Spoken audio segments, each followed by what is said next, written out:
Kapolda Jawa Timur Irjen Pol Niko Afinta sempat menjelaskan bahwa pengamanan di Stadion Kanjuruhan saat laga Arema FC versus Persebaya sesuai prosedur.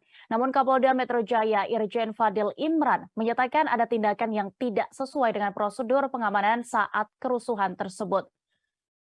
Pernyataan itu disampaikan Fadil Imran saat apel gelar pasukan Parliamentary Speaker Summit pada hari ini Selasa 4 Oktober 2022. Kapolda Metro Jaya menilai kerusuhan di Stadion Kanjuruhan sebagai titik balik instansi Polri untuk mengevaluasi standar sistem pengamanan. Oleh sebab itu, Fadil berharap hal serupa tidak akan kembali terjadi dalam giat pengamanan oleh kepolisian.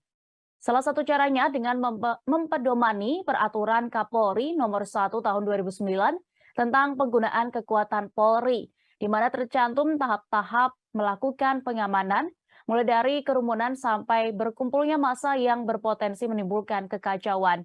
Fadil menegaskan kesesuaian pengamanan dengan ukuran karakteristik situasi juga merupakan hal yang penting.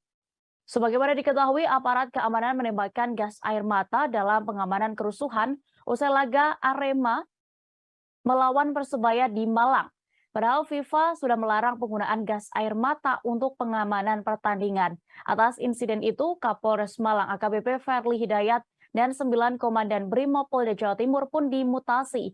Selain itu, Propam Polri kini juga masih memeriksa belasan personel pengamanan dengan senjata pelontar gas air mata yang masih diperiksa.